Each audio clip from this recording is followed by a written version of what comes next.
Tentunya mata kuliah ini juga mampu mengarahkan permasalahan sumber daya manusia kepolisian melalui sudut pandang yang humanis.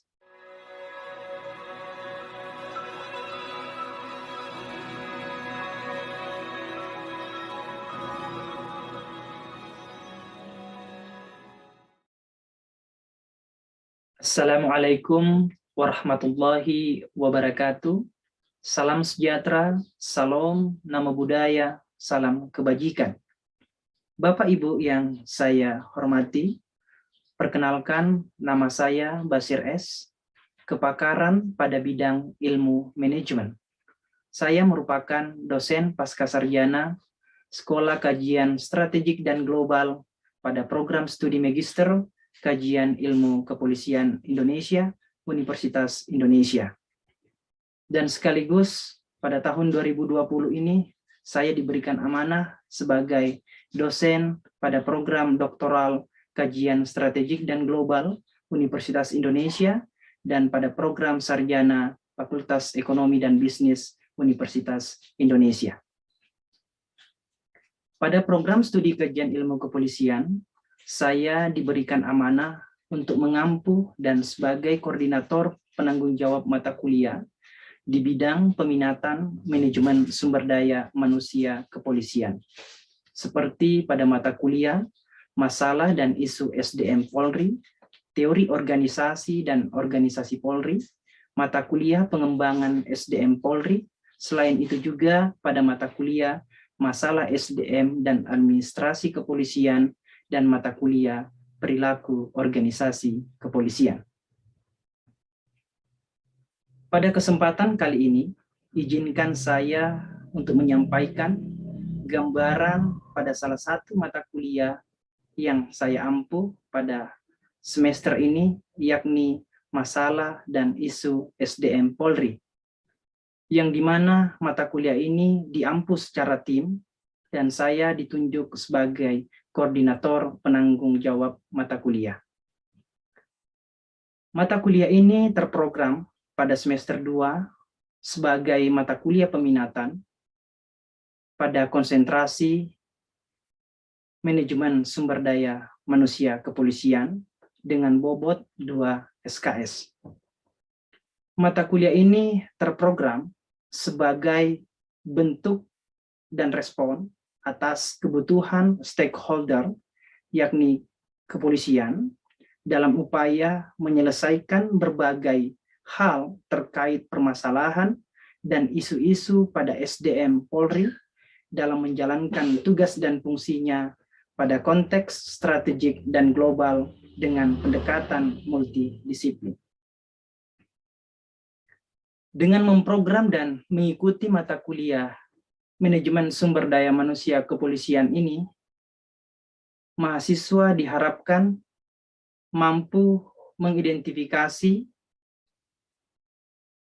mempertimbangkan segala hal-hal yang mendasar terhadap permasalahan dan isu sumber daya manusia Polri dalam upaya mengkrit kinerja individu yang unggul dalam warna promoter dan presisi. Tentunya mata kuliah ini juga mampu mengarahkan permasalahan sumber daya manusia kepolisian melalui sudut pandang yang humanis dalam kerangka hubungan antar personil serta hubungan personil Polri terhadap masyarakat. Selain itu, mata kuliah ini mampu mengembangkan sumber daya manusia kepolisian yang berdaya saing global yang berkelanjutan dalam melaksanakan tugas dan fungsinya yang terlegitimasi dalam Undang-Undang Nomor 2 Tahun 2002. Dalam upaya mencapai kemampuan tersebut, tentunya para mahasiswa pascasarjana kajian ilmu kepolisian akan diberikan bahan kajian sebagai materi pembelajaran yang akan dibahas bersama selama 16 kali pertemuan.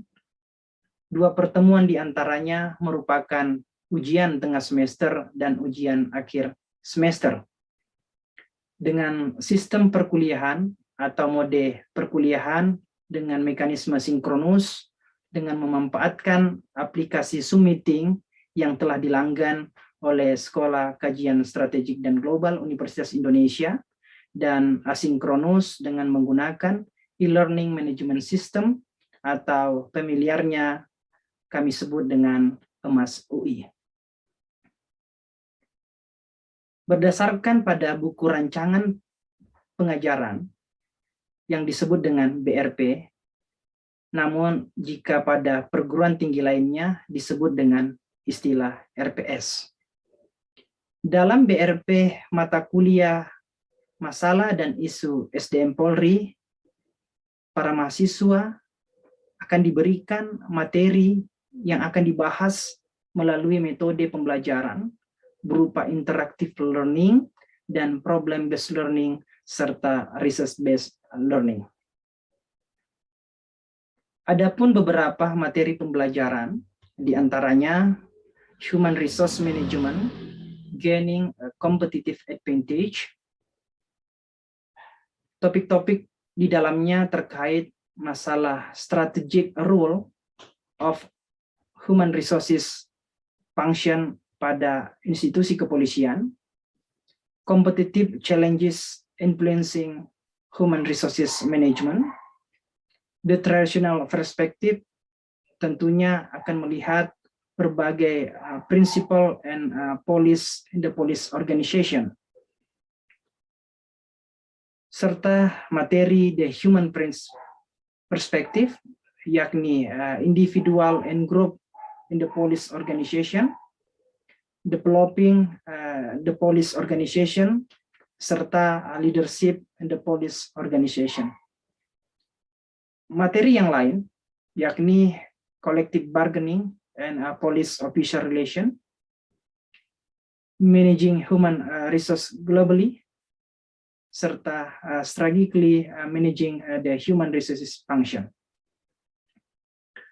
Interaksi yang saya lakukan dengan mahasiswa saat perkuliahan dengan selalu membangun komunikasi yang bersifat multi arah dalam merespon materi berdasarkan fakta-fakta empirik terhadap permasalahan sumber daya manusia Polri, dengan mengaitkannya dengan berbagai temuan-temuan hasil riset yang tentunya relevan dengan pengembangan sumber daya manusia Polri.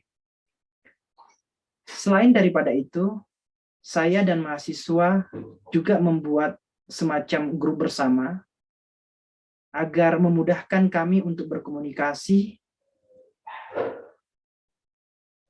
Adapun grup bersama itu kami tuangkan dalam grup WhatsApp dan memanfaatkan aplikasi EMAS UI.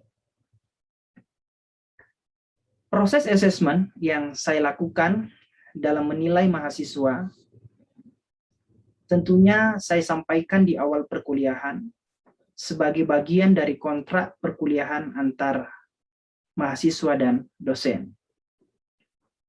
Penilaian yang saya lakukan berdasarkan pada acuan rubrik penilaian yang telah kami tuangkan di dalam BRP. Rubrik ini digunakan sebagai pedoman untuk menilai atau memberi tingkatan dari hasil kinerja mahasiswa selama mengampu mata kuliah ini dalam waktu 1 semester.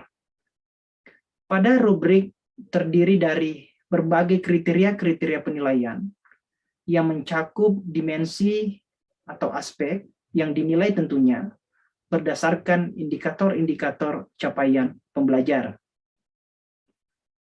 Rubrik penilaian ini berguna untuk memperjelas dasar dan aspek penilaian, sehingga mahasiswa dan dosen berpedoman pada hal yang sama mengenai tuntutan kinerja yang diharapkan selama 1 semester. Dosen dapat memilih jenis rubrik yang sesuai dengan asesmen yang diberikan. Rubrik ini dapat digunakan melalui fitur assignment dalam aplikasi EMAS UI dengan mengaktifkan fitur rubrik pada bagian grading method. Demikian proses pengajaran yang bisa saya sampaikan kepada Bapak Ibu dengan ucapan Alhamdulillahirabbil alamin. Demikian, salam sehat, salam sukses selalu. Wassalamualaikum warahmatullahi wabarakatuh. Salam sejahtera, namo buddhaya, salam kebajikan. Asia, with its vast and steady growth, has turned itself into the leader of global economy. Indonesia, with its strategic position, has the chance to take the major role in this era. In order to build global partnerships and counteract the threats, strategic policies should be taken. To enhance the nation's competitive advantage, further approach through in-depth, comprehensive studies and researches are crucial.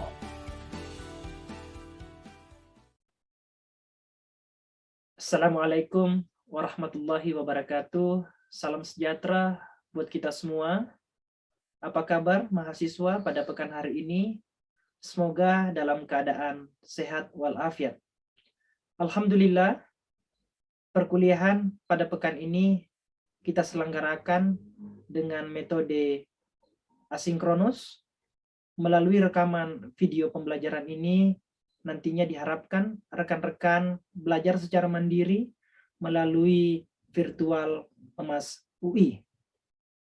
Adapun materi yang akan saya sampaikan pada kesempatan kali ini terkait masalah dan isu SDM Polri, yang dimana kita pahami bersama bahwasanya masalah SDM pada kepolisian bersumber pada dua dimensi. Permasalahan itu bisa muncul dalam aspek lingkungan internal, yakni hubungan-hubungan antar individu dalam organisasi, hubungan individu terhadap kelompok, serta hubungan individu terhadap organisasi itu sendiri. Dan pada lingkungan yang kedua, masalah ini timbul karena adanya hubungan atau interaksi antara individu sumber daya manusia kepolisian terhadap masyarakat. Tema yang akan kita angkat pada kesempatan kali ini terkait permasalahan SDM Polri pada lingkup memberikan keterampilan dan pengetahuan, tentunya mengarah kepada pengetahuan terkini dalam dimensi orientasi, pendidikan, dan pelatihan.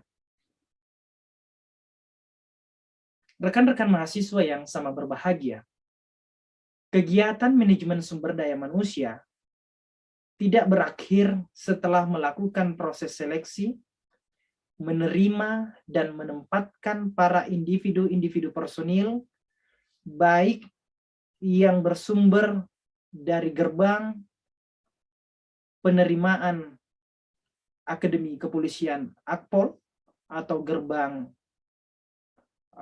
Bintara, namun pada gilirannya diperlukan kegiatan sumber daya manusia yang disebut dengan kegiatan orientasi dan pelatihan, terutama untuk mereka-mereka yang merupakan individu yang baru, tetapi juga untuk yang lama. Namun ini tentunya akan mempengaruhi performa di dalam bekerja. Personil yang sifatnya lama yang dimaksud adalah yang mengalami promosi dengan mendapat posisi jabatan yang lebih tinggi, yang lebih vertikal ke atasnya, atau yang akan mengalami pemindahan pada jabatan atau posisi-posisi yang baru yang sifatnya horizontal. Sumber daya manusia merupakan salah satu unsur yang penting dalam sebuah organisasi, termasuk kepolisian negara Republik Indonesia.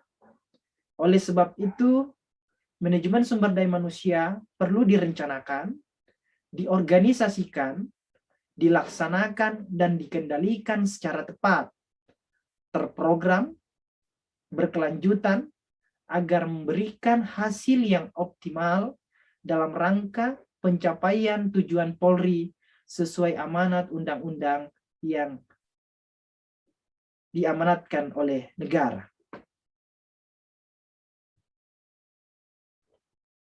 Menurut Edwin B. Filippo, manajemen personalia adalah perencanaan, pengorganisasian, pengarahan, pengendalian dari pengadaan pengembangan kompensasi, pengintegrasian, pemeliharaan, dan pemberhentian para pegawai dengan maksud terwujudnya tujuan organisasi,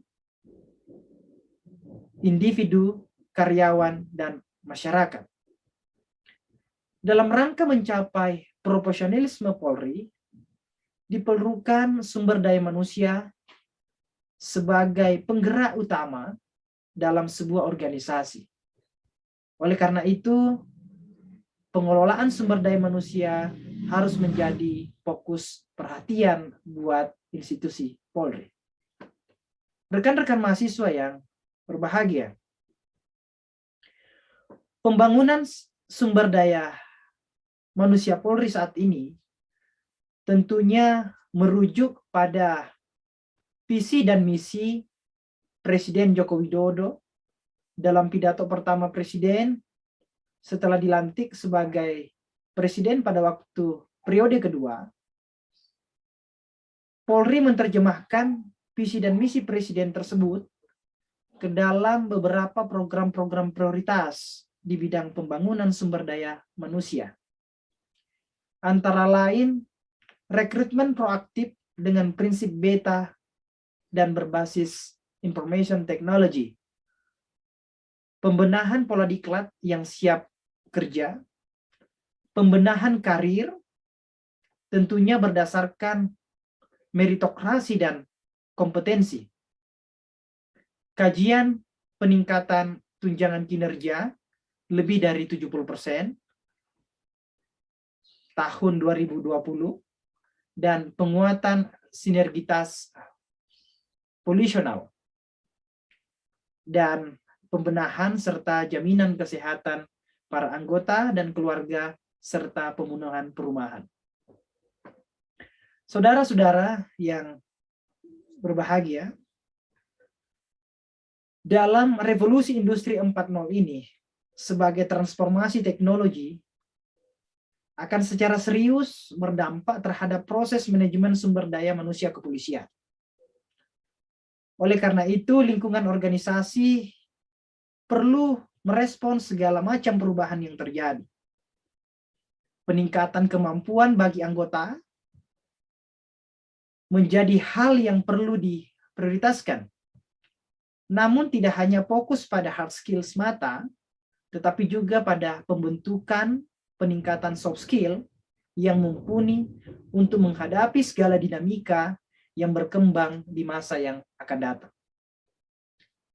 Masalah sistem e-government yang saat ini digelorakan dalam tata kelola pemerintahan yang dijalankan oleh Polri itu sejalan dengan revolusi industri 4.0 yang dijalankan dengan mengimplementasikan pemanfaatan komputerisasi, jaringan komputer, teknologi informasi untuk menjalankan pemerintahan, terutama terhadap pelayanan publik yang bersifat e-management. E-government memiliki banyak manfaat hal terhadap pelayanan masyarakat dalam mewujudkan pelayanan yang transparan, meningkatkan akuntabilitas dari proses penyelenggaraan pelayanan terhadap masyarakat, serta memudahkan berbagai macam alur informasi yang dapat diakses secara terbuka. Hal ini tentunya guna mewujudkan cita-cita good governance pada penyelenggaraan pelayanan publik di tubuh institusi Polri. Diharapkan digitalisasi pelayanan publik Polri dapat terus mengalami perbaikan guna mencapai tata kelola pemerintahan yang baik. Dalam rangka menjalankan sistem e-government ini, sangat diperlukan dukungan sumber daya manusia Polri yang tentunya memiliki kompetensi yang selalu menyesuaikan diri dengan perkembangan zaman, sehingga SDM Polri tentunya dapat mengarah kepada SDM yang unggul dan berkelanjutan di era modernisasi. Adanya program transformasi menuju Polri yang presisi, prediktif, responsibilitas, dan transparansi berkeadilan dari Kapolri Jenderal Polisi Detrandes Listio Sigit Prabowo MSI yang pertama kali disampaikan pada uji kelayakan dan kepatutan calon Kapolri di hadapan Komisi 3 DPR RI pada saat itu tanggal 21 Januari 2021. Beberapa program Silaturahmi Kapolri, ya, jadi program 100 hari Kapolri Jenderal Polisi Listio Sigit terkait pembangunan SDM Polri yang unggul, di antaranya meningkatkan kesejahteraan personel melalui program perumahan dan kesehatan, melaksanakan sistem poin dalam pembinaan karir personil, sehingga semua anggota mendapat kesempatan dan panggung yang sama sesuai dengan prestasi yang dimiliki. Yang ketiga, tentunya memaksimalkan rekrutmen proaktif, penambahan kuota pada daerah-daerah yang belum ada Babikan Tipmas dan Bakomsus, Teknologi Informasi dan Kesehatan. Pengembangan sumber daya manusia sangat membantu menyiapkan manusia dan personil untuk memikul segala tanggung jawab yang lebih tinggi pada organisasi Polri. Institusi Polri memerlukan kegiatan orientasi, pendidikan, dan pengembangan personal, ya, khususnya dalam upaya menurunkan berbagai macam keluhan-keluhan yang dirasakan oleh masyarakat, terutama terhadap penyalahgunaan wewenang, penyimpangan prosedur, serta memberikan pelayanan publik yang terbaik. Saudara-saudara yang saya banggakan, dalam pelaksanaan orientasi pendidikan atau pelatihan bagi anggota Polri, masih ditemukan berbagai macam kendala yang tentunya ini sangat berkaitan terhadap keterampilan serta dukungan pengetahuan terkini yang sesuai dengan kondisi yang dihadapi oleh institusi Polri saat ini. Sehingga tentunya menjadi alasan pengembangan personil dalam meningkatkan profesionalisme Polri sulit untuk dilakukan. Hal inilah yang kemudian menjadi alasan penting agar pelaksanaan pengembangan pelatihan orientasi perlu mendapatkan perhatian yang signifikan dalam upaya membentuk organisasi Polri yang presisi. Rekan-rekan mahasiswa sekalian, berdasarkan pengantar yang saya sampaikan pada pekan ini, saya akan menugaskan kepada mahasiswa untuk mengidentifikasi persoalan-persoalan yang sekiranya menjadi isu-isu yang selalu berkembang pada institusi Polri terkait pada dimensi orientasi pendidikan dan pelatihan. Hasil identifikasi saudara berdasarkan tugas yang akan dilakukan pada pekan ini akan kita diskusikan pada pertemuan ke depan. Tentunya rekan-rekan akan melakukan sebuah analisa terhadap permasalahan tersebut berdasarkan kajian-kajian teoritis serta dukungan-dukungan hasil riset yang pernah dilakukan sebelumnya. Terima kasih. Sekian apa yang bisa saya sampaikan sebagai bahan pengantar pembelajaran asinkronus pada pekan ini. Salam sehat, salam sejahtera buat kita semua. Saya tutup dengan ucapan alhamdulillahirabbil alamin. Wassalamualaikum warahmatullahi wabarakatuh.